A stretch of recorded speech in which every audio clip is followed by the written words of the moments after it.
یہاں قوم عاد پر جو عذاب آیا اس کا تذکرہ ہے کہ قوم عاد پر طوفانی آندھی کا عذاب آیا۔ وفی ثمودہ سے بتایا قوم سمود پر زوردار چیخ کا عذاب آیا۔ ففروا الی اللہ، یہ بڑی مشہور آیت ہے۔ اللہ تعالیٰ فرماتا ہے کہ اللہ کی طرف دوڑو۔ کیا مطلب؟ کہ اللہ کے حکم کی طرف دوڑو، اللہ کے دین کی طرف دوڑو، اللہ کی شریعت کی طرف دوڑو۔ اس سے معلوم ہوا کہ ہر کام میں اللہ کی رضا اور اس کے حکم کی طرف دوڑنا چاہیے، دل کی خواہشات کی طرف نہیں دوڑنا چاہیے۔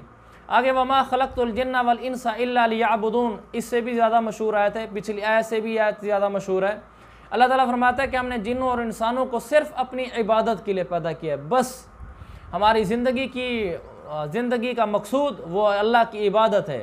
ہاں، عبادت کا یہ مطلب نہیں ہے کہ صرف نماز، روزہ، تلاوت، تسبیح، یہ عبادت کا ایک حصہ ہے۔ عبادت کہتے ہیں 24 گھنٹے کی زندگی جس میں تجارت ہے، معاشرت ہے، معاملات ہیں، کاروبار ہے، جاب ہے، رہن سہن ہے اور عبادات بھی ہیں، ان سب کو شریعت کے حکم کے مطابق ادا کرنا یہ عبادت کہلاتا ہے۔ آگے سورۃ الطور ہے۔ اس سورت کے شروع میں اللہ نے 5 قسمیں کھائیں۔ 5 قسمیں کھانے کے بعد فرمایا ان عذاب ربک لواقع، کہ تیرے رب کا عذاب ایک دن آ کر رہے گا۔ اللہ میں بار بار سمجھا رہا ہے کہ لوگوں آخرت آنے والی ہے۔ آگے ان المتقین فی جنات و نعیم سے بتایا کہ جنتی لوگ آخرت میں نعمتوں میں اور عیش و عشرت میں ہوں گے، تو ان کو یہ نعمت اور عیش و عشرت کیوں ملیں گی؟ وہ جنتی خود اس کی وجہ بیان فرماتے ہیں آیت نمبر 26 میں، انا کنا قبل فی اہلنا مشفقین، کہ ہم دنیا میں گھر والوں میں رہتے ہوئے سہمے رہتے تھے، ہر بات میں ڈرے رہتے تھے کہ کہیں اس بات سے اللہ ناراض تو نہیں ہو جائے گا، اس بات سے اللہ ناراض تو نہیں ہو جائے گا، تو ہم وہاں سہمے رہتے تھے۔ یہاں آج اللہ نے ہمیں عیش و عشرت دی ہے۔ یہاں لفظ کا ہے کہ اپنے گھر والوں میں انسان کے جو گناہ ہوتے ہیں ان میں سے گناہوں کا ایک بڑا حصہ وہ ہے جو گھر والوں کے ساتھ یہ کرتا ہے۔ مثلا بیوی کے ساتھ بدتمیز ہوتا ہے، بد اخلاق ہوتا ہے، بچوں کے ساتھ بدتمیز ہوتا ہے، نوکرانی و ملازموں کے ساتھ بدتمیز ہوتا ہے۔ یہ جو گناہ ہیں ان گناہوں کا بطور خاص بچنے کا اہتمام کرتے تھے اور ویسے ہر بات میں سہمے رہتے تھے کہ کہیں گناہ نہ ہو جائے۔ آگے فذکر فما انت بنعمت ربک بکاہن ولا مجنون میں بتایا، بلکہ پورا رکوع ہے، اس پورے رکوع کا خلاصہ بتاتا ہوں۔ اس رکوع میں یہ بیان کیا ہے اللہ تعالیٰ نے کہ میرے نبی آپ نہ کاہن ہیں، نہ مجنون ہیں، نہ شاعر ہیں، بلکہ آپ سچے نبی ہیں۔ در حقیقت یہ لوگ خود ہٹ دھرم ہیں، ان کے ہٹ دھرمی کی اللہ تعالیٰ کیفیت بیان کرتا ہے۔ وَإِن يَرَوْا كِسْفًا مِّنَ السَّمَاءِ سَاقِطًا يَقُولُ سَحَابٌ مَرْكُومٌ، اللہ فرماتا ہے اتنے ہٹ دھرم ہیں کہ اگر یہ اپنی آنکھوں سے آسمان کا ٹکڑا گرتا ہوا دیکھ لیں بطور معجزے کے، یہ ٹکڑا بھی گرتا ہوا دیکھ لیں تو یہ کیا کہیں گے؟ یہ نہیں کہیں گے ہاں واقعی معجزہ ہے، کہیں گے سحاب مرکوم، یہ تو کوئی گہرا بادل سا چل رہا ہے، یہ کون سا آسمان کا ٹکڑا ہے؟ یعنی یہ ہٹ دھرم لوگ ہیں۔ آگے سورۃ النجم ہے، اس سورت کی پہلی آیت میں لفظ نجم ہے، اس لیے اس کو سورۃ النجم کہتے ہیں۔ اس کا موضوع کیا ہے؟ اس میں حضور صلی اللہ علیہ وسلم کی نبوت کا اثبات ہے اور آپ صلی اللہ علیہ وسلم کی تعریف اور آپ کی شان اور عظمت بیان کی گئی ہے۔ نیز اس صورت میں اس بات کا بھی تذکرہ ہے کہ آپ صلی اللہ علیہ وسلم نے حضرت جبریل کو 2 مرتبہ اصلی شکل میں دیکھا ہے۔ پہلی مرتبہ کب دیکھا؟ جب آپ صلی اللہ علیہ وسلم نے حضرت جبریل سے فرمائش کی تھی کہ وہ اپنی اصلی صورت میں حضور علیہ السلام کے سامنے آئیں۔ پھر وہ حضرت جبریل علیہ السلام اللہ کے نبی کی فرمائش پر اپنی اصلی صورت میں سامنے آئے اور اللہ کے نبی نے ان کو دیکھا۔ اس دیکھنے کا تذکرہ آیت نمبر 6 اور 7 میں ہے۔ فاستویٰ، چنانچہ وہ جبریل فرشتہ سامنے آ گیا، وَهُوَ بِالْأُفُقِ الْأَعْلَىٰ، اور وہ بلند افق پر تھا۔ اور دوسری دفعہ اللہ کے نبی نے کب دیکھا؟ آپ نے سفر معراج میں دیکھا اور سدرۃ المنتہا جو بیری کا ایک درخت ہے اس کے پاس دیکھا۔ اس دیکھنے کا تذکرہ اس سورت کی آیت نمبر 13 اور 14 میں ہے۔ وَلَقَدْ رَآهُ نَزْلَةً أُخْرَىٰ، اور یقیناً اللہ کے نبی نے حضرت جبریل کو ایک اور مرتبہ بھی دیکھا ہے۔ کب دیکھا ہے؟ عند سدرۃ المنتہا، یعنی سفر معراج میں سدرۃ المنتہا کے پاس دیکھا ہے۔ یہ شروع میں اس کا تذکرہ تھا۔ اگلے صفحے کے آخر میں الذین یجتنبون کبائر الاثم والفواحش الا اللمم، کہ جو اللہ کے نیک لوگ ہوتے ہیں وہ بطور خاص کبیرہ گناہوں سے بچتے ہیں، بڑے گناہوں سے بچتے ہیں، البتہ چونکہ وہ انسان ہیں اور تو بشر ہیں، اس لیے کبھی کبھار ان سے صغیرہ گناہ سرزد ہو جاتے ہیں، مگر اس میں کوئی حرج کی بات نہیں ہے کہ انسان سے صغیرہ گناہ ہو ہی جاتا ہے، اور البتہ بڑے گناہوں سے بچنے کا بطور خاص اہتمام کرنا چاہیے۔ آگے فرمایا فَلَا تُزَكُّوا أَنفُسَكُمْ هُوَ أَعْلَمُ بِمَنِ اتَّقَىٰ، اس آیت کا ترجمہ یہ ہے کہ اللہ تعالیٰ فرماتے ہیں اپنے آپ کو نیک پاک نہ کہا کرو، اللہ جانتا ہے کون متقی ہے۔ اس آیت میں درس یہ ملتا ہے کہ اپنی تعریف کرنا منع ہے، اور اس آیت سے اسی طرح اپنے آپ کو متقی سمجھنا بھی ممنوع ہے۔ انسان یہ نہ سمجھے کہ میں کوئی متقی ہوں۔ آگے وہ لَيْسَ لِلْإِنسَانِ إِلَّا مَا سَعَىٰ میں بتایا کہ انسان کی کوشش کو اللہ ضائع نہیں کرتا۔ پھر آگے اللہ کی توحید اور عظمت اور طاقت اور قدرت کا بیان ہے، جس کے ضمن میں ایک آیت یہ ہے وَأَنَّهُ هُوَ أَغْنَىٰ وَأَقْنَىٰ کہ اللہ ہی وہ ذات ہے جو کسی انسان کو مالدار بناتا ہے، وَأَقْنَىٰ اور اس کی دولت کو محفوظ کراتا ہے۔ میں یہاں مالدار حضرات سے کہوں گا، ہم سارے مالدار ہیں، کسی کے پاس تھوڑا مال، کسی کے پاس زیادہ مال۔ جس کو بھی جو مال ملتا ہے یہ مال اللہ دیتا ہے۔ اغنا کا لفظ یہ بتاتا ہے یہ اس کا کوئی کمال نہیں ہے۔ اور آگے اقنا، پھر اللہ تعالیٰ اس مال کو محفوظ بھی کرتا ہے۔ انسان کے پاس پیسہ آیا، امیر ہو جائے، اگر اس کے پاس کوئی بڑا ڈاکہ پڑ جائے یا اغوا کر لیا جائے، اس کے بیٹے کو ساری جائیداد چھین لی جائے، یا کوئی ایسی بیماری لگ جائے کہ کروڑوں روپے اس پہ لگ جائیں، اللہ واپس لے لے، کیا ہو جائے گا؟ کتنے لوگ ہیں جن کے آپریشن پہ ڈاکٹر کہتے ہیں جی 10 لاکھ چاہیے، 20 لاکھ چاہیے، انسان کما کے آئے اور اللہ لگوا دے، پھر کیا ہو جائے گا؟ لہذا جس کے پاس جو مال ہے یہ واللہ اللہ نے دیا ہے، اور جو محفوظ پڑا ہوا ہے، ضائع نہیں ہوا، ڈاکے کی نظر، عدالت کی نظر، ہسپتال کی نظر وغیرہ وغیرہ، یہ نہیں ہوا، پیسہ آپ کے پاس موجود ہے، گاڑی موجود ہے، گھر موجود ہے، زلزلہ نہیں آیا کہ گھر ٹوٹ جاتا، زلزلہ نہیں آیا کہ آپ نے جو اپنا بڑا بزنس پوائنٹ بنایا ہوتا وہ سارا دھڑام سے گر جاتا وغیرہ ذالک۔ جو آپ کے پاس مال محفوظ ہے، اللہ فرماتا ہے یہ مال محفوظ بھی میں نے کرایا ہوا ہے، تو لہذا مجھے یاد رکھا کر، جو میں دے سکتا ہوں وہ میں لے بھی سکتا ہوں۔ لہذا مالدار انسان کو بطور خاص اللہ کے آگے ہر وقت جھکے رہنا چاہیے اور کہتے رہنا چاہیے کہ اللہ دیا بھی تو نے ہے اور محفوظ بھی تو نے کرایا ہوا ہے۔ آگے سورۃ القمر ہے۔ یہ سورت مکہ مکرمہ میں اس وقت نازل ہوئی جب آپ صلی اللہ علیہ وسلم نے چاند کے 2 ٹکڑے کرنے کا معجزہ دکھلایا تھا۔ ایک مرتبہ چاندنی رات تھی، کفار مکہ نے آپ صلی اللہ علیہ وسلم سے کہا کہ ہمیں ابھی کوئی معجزہ دکھلائیں۔ آپ نے اسی وقت اللہ کے حکم سے معجزہ دکھلا دیا۔ سامنے پہاڑ تھا، آپ نے اشارہ کیا تو چاند کے 2 ٹکڑے ہو گئے، ایک ٹکڑا پہاڑ کی مشرقی جانب چلا گیا، ایک مغربی جانب چلا گیا۔ کھلی آنکھوں یہ نظارہ معجزے کا ان کافروں نے دیکھا، اور اگلے دن جو کافرے مکہ مکرمہ سے باہر تھے وہ رات کو انہوں نے کہیں پڑاؤ ڈال لیا تھا، تو انہوں نے بھی اگلے دن آ کر بتایا کہ گزشتہ رات ہم نے بھی، کافرے والوں نے بھی چاند کو 2 ٹکڑے ہوتے دیکھا ہے، جو صاف علامت ہے کہ یہ جادو نہیں ہے، کہ جادو تو سامنے والے صرف لوگوں پر ہوتا ہے۔ یہ معجزہ تھا، لیکن پھر بھی کافر ہٹ درم تھے اور ایمان نہیں لے۔ اسی کو اللہ شروع میں فرماتا ہے اقتربت الساعۃ وانشق القمر، قیامت کا وقت قریب آ گیا ہے، یعنی قیامت اب قریب ہے، اور چاند کے 2 ٹکڑے ہو گئے، چاند پھٹ گیا۔ آگے 4 انبیاء کا تذکرہ کیا ہے، 4 قوموں کا تذکرہ کیا ہے۔ قوم نوح شروع میں ہے، اور پھر آگے قوم عاد کا، پھر قوم سمود کا اور قوم لوط کا۔ ان 4 کا تذکرہ کیا ہے، اور اس صورت میں 4 دفعہ جملہ آیا ہے وَلَقَدْ يَسَّرْنَا الْقُرْآنَ لِذِكْرِ فَهَلْ مِن مُدَّكِرٍ۔ اللہ فرماتے ہیں ہم نے قرآن کو نصیحت حاصل کرنے کے لیے آسان کر دیا ہے، کوئی نصیحت حاصل کرنے والا؟ پہلی دفعہ جملہ استعمال اللہ نے کیا سورت قوم نوح کا تذکرہ کرنے کے بعد، کہ قوم نوح کو اللہ نے کیسے ہلاک کیا۔ پھر اللہ نے فرمایا ہم نے قرآن کو نصیحت حاصل کرنے کے لیے آسان کیا ہے، کیوں نصیحت حاصل کرے، یعنی نصیحت حاصل کرے کہ دیکھو نوح علیہ السلام کی قوم نے نہیں مانا تو ہلاک ہوئی، اگر ہم بھی اللہ کے پاک پیغمبر کی اتباع نہیں کریں گے ہم بھی ہلاک ہوں گے۔ پھر اللہ نے قوم عاد کا تذکرہ کیا، اس کے بعد پھر یہ آیت دہرائی کہ ہم نے قرآن کو نصیحت حاصل کرنے کے لیے آسان کیا ہے۔ پھر قوم سمود کا تذکرہ کیا، میں آیتیں نہیں پڑھ رہا وقت کی قلت کی وجہ سے، یہ کذبت سمود بنذر وغیرہ، قوم سمود کا تذکرہ کیا، پھر یہ آیت اللہ نے دہرائی۔ پھر آگے قوم لوط کا تذکرہ کیا، پھر یہ آیت دہرائی۔ ہمیں یہ پیغام دیا کہ قوموں کی ہلاکتوں کو دیکھ کر یہ نصیحت حاصل کرو کہ ہم نے اللہ کے نبی کی اطاعت کرنی ہے۔ آگے ان المجرمین فی ضلال وسعر یوم یسحبون فی النار علی وجوہہم، یہاں جہنمیوں کا انجام بتایا کہ قیامت والے دن ان کو منہ کے بل گھسیٹ کر جہنم میں ڈالا جائے گا۔ کتنی بڑی ذلت ہے کہ منہ کے بل آدمی کو گھسیٹا جا رہا ہو۔ اس لیے میرے بھائیو اللہ کی اطاعت ہی اصل شے ہے۔ اور سورت کے آخر میں متقی لوگوں کا انجام بیان کیا، ان المتقین فی جنات و نہر، متقی لوگ باغات میں ہوں گے، نہروں میں ہوں گے، بڑی عزت والی جگہ میں بیٹھے ہوں گے۔ اس کے بعد سورۃ الرحمن ہے، یہ وہ واحد سورت ہے جس میں بیک وقت انسانوں اور جنوں دونوں کو اکٹھے اللہ نے خطاب کیا ہے۔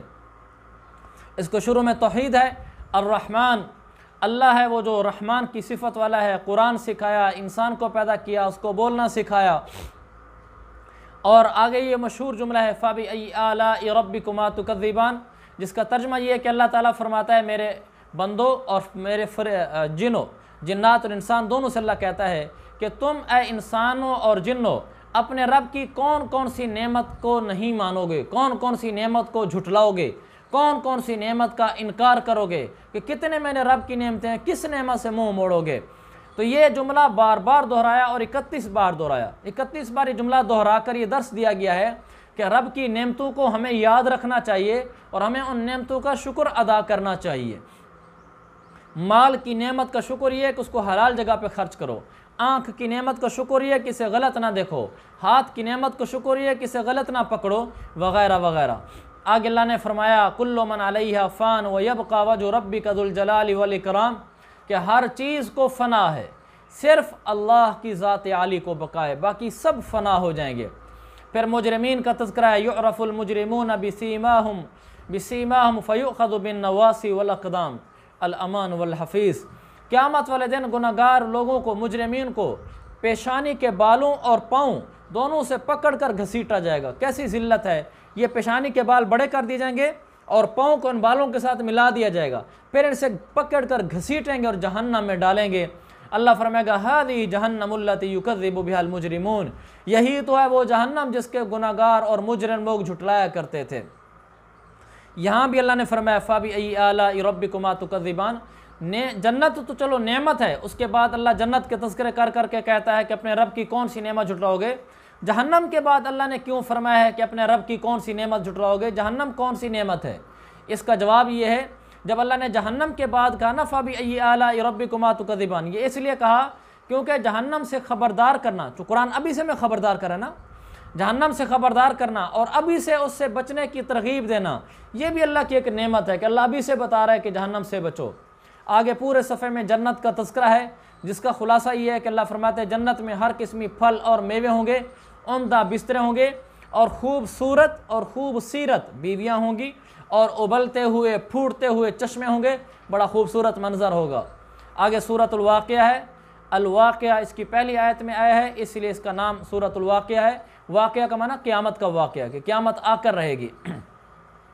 اس صورت میں بطور خاص قیامت اور آخرت کا تذکرہ ہے۔ اس صورت کی ایک فضیلت بھی ہے جو کئی حدیثوں میں آئی ہے، مثلا شعب الایمان میں حدیث نمبر 2498، 2499، 2500 اور کئی حدیثوں میں، اسی طرح علامہ ابن سنی کی عمل الیوم واللیلہ میں حدیث نمبر 680 اور علامہ نووی نے الاذکار وغیرہ، بہرحال کئی کتب میں یہ حدیث موجود ہے۔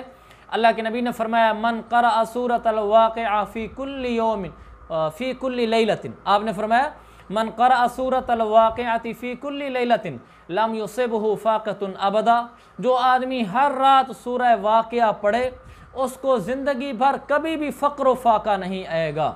یہی وجہ ہے کہ لکھا ہے حضرت ابن مسعود رضی اللہ عنہ نے اپنی بیٹیوں کو حکم کر رکھا تھا کہ ہر رات یہ سورت پڑھا کریں تاکہ غربت نہ آئے۔ اپنے آپ کو غربت سے بچانے کا نبوی نسخہ ہے کہ ہر رات سورہ واقعہ پڑھا کریں۔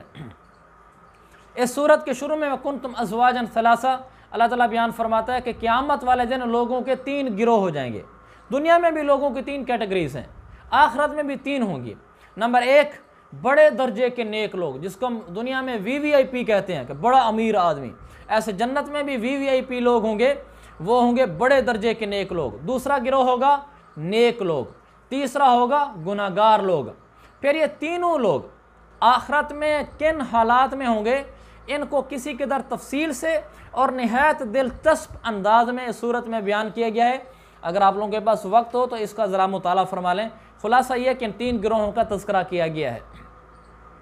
پھر صورت کے آخر میں افرأیتم ما تمنون سے آخر صورت تک، پھر صورت کے آخر میں یہ سوالیہ انداز میں انوکھے طرز پر توحید بیان کی گئی ہے، عظمت الہی بیان کی گئی ہے اور کچھ قرآن مجید اور موت کا تذکرہ بھی کیا گیا ہے۔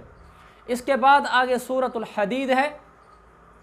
سورۃ الحدید کی آیت نمبر 25 میں حدید کا تذکرہ ہے۔ حدید کہتے ہیں لوہے کو، اس لیے سورت کا نام سورۃ الحدید ہے۔ اور اس سورت کے شروع میں سبح للہ ما فی السماوات والارض، زمین و آسمان میں جو چیز بھی ہے اس نے اللہ کی تعریف کی ہے۔ اور ادھر آتا ہے دوسری جگہ میں جیسے سورہ جمعہ میں یسبح للہ، کہ زمین اور آسمان میں جو کچھ ہے وہ اللہ کی تعریف کر رہی ہے۔ تو کہیں آتا ہے کہ زمین و آسمان کی چیزوں نے اللہ کی تعریف کی ہے، کہیں آتا ہے تعریف کر رہی ہے، یعنی ماضی کا صیغہ اور مضارع کا صیغہ ہے گرامر میں۔ اس میں کیا نقطہ ہے؟ اس میں نقطہ یہ ہے کہ اللہ کی تعریف ہوئی بھی ہے، ہو بھی رہی ہے اور آئندہ بھی ہوتی رہے گی، اور اللہ کی تعریف کے لیے اللہ ہمارا محتاج نہیں ہے۔ زمین و آسمان میں جو مخلوقات ہیں سب اس کی تعریف میں مشغول ہیں، لہذا اللہ کو ہماری عبادت کی کوئی ضرورت نہیں ہے۔ یہاں شروع میں بتایا کہ زمین و آسمان کو 6 دنوں میں بنایا، اللہ تو ایک لمحے میں بنا سکتا تھا، یہ میں پہلے بتا چکا ہوں۔ یہ بتانے کے لیے کہ انسان جلد بازی نہ اختیار کرے، سوچ بچار سے کام کیا کرے، تدبر اور تحمل سے وقت لگا کر کام کیا کرے۔ سورت کے صفحے کے آخر میں وَمَا لَكُمْ أَلَّا تُنْفِقُوا فِي سَبِيلِ اللَّهِ، اس آیت اور اس سے اگلی آیات میں خرچ کرنے کی پرزور ترغیب دی گئی ہے کہ خرچ کرو اللہ کے نام پر اور اللہ کے راستے پر۔ آگے یوم تری المؤمنین والمؤمنات یسعی نورہم بین ایدیہم، یہ چل رہا ہے۔